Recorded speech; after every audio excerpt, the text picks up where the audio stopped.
Good morning, Flagler County. I'm Rich Carroll. You're listening to Flagler's Morning News on Tuesday, September 14th, and this local news is a service of Flagler County's Toyota dealer. Beaver Toyota, here to wow you.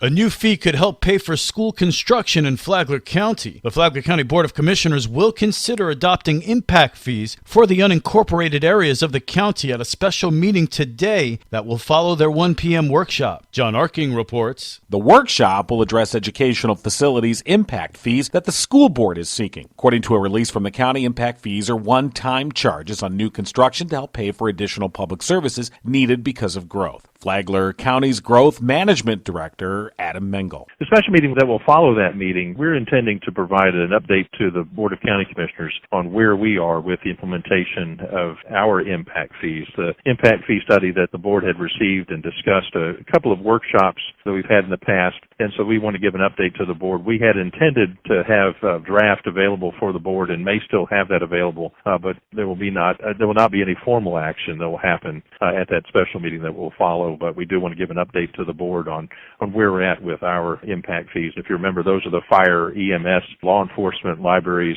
public buildings, and then reinstatement of transportation impact fees for us, and then an increase to our parks impact fee. For those seeking additional information, Flagler County has posted a frequently asked questions page on its website. Then next Monday, September 20th at 10 a.m., the board will consider formally adopting the impact fee amendments proposed by the school board. From the WNZF Newsroom, I'm John Arkin.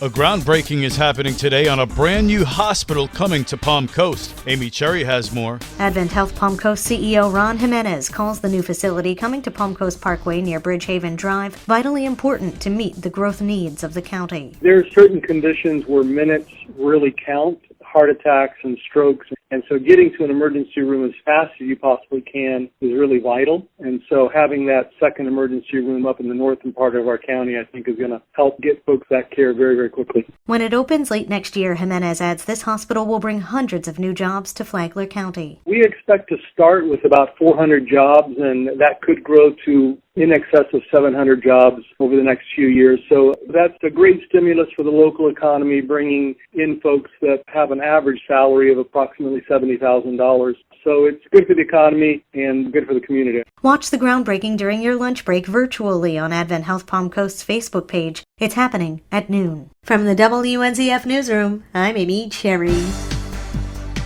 You might be able to flee other jurisdictions, but you can't hide from the Flagler County Sheriff's Office. Flagler County deputies arrested a fugitive they say was wanted in Jacksonville. Sheriff Rick Staley says deputies handcuffed Stephen Tran outside a Palm Coast restaurant last week. They determined that he was going to be going to the Olive Garden in town center at a specific time. Deputies staked out the area, and when the suspect pulled in, they blocked him in his parking lot and conducted a felony traffic stop. Tran was wanted in connection with a fight in Jacksonville back in January, wherein he's accused of pulling a gun and pointing it at the victim's head. He's behind bars at the Flagler County Jail pending extradition to Jacksonville. It was a successful intracoastal waterway cleanup in Palm Coast. Karen Johnson has details. Recently, volunteers gathered at the Palm Coast Community Center to collect trash from parkways, waterways, trails, and roadways in Palm Coast. In all, more than 250 volunteers participated, collecting over 1,600 pounds of trash. Palm Coast Mayor David Alton was very thankful for the help, especially in the midst of COVID-19. This was my neighbors and your neighbors stepping up to help keep Palm Coast beautiful and pristine. There was no reason for them to come out other than we asked. It's the 14th year, and we're looking forward to being able to do this again each year. At the close of the event, volunteers were rewarded with prizes for most trash collected and the most unique trash find. The winners this year for most trash collected was Girl Scout Troop 2413 with over 500 pounds of trash collected. Palm Coast resident Carolyn Whitney won the award for most unique find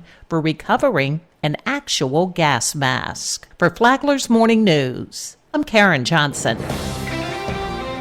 What is smart growth in Bunnell? Smart growth is diverse. So says Bunnell City Manager Dr. Alvin Jackson. We want good, sustainable residential. We want commercial. We want industrial, we want a manufacturing within the city of Bunnell. Jackson said that Bunnell is like any other city. It is diverse. It creates opportunities for those who live there, including housing opportunities and job opportunities. Real Estate Matters is on every Saturday morning at 11 on WNZF. That's where the interview came from. The podcast available on the Flagler radio app. Tomorrow, Toby Tobin talks numbers. From the WNZF newsroom, I'm Deb Albertson. And now you're up to date on Flagler's Morning News. I'm Rich Carroll.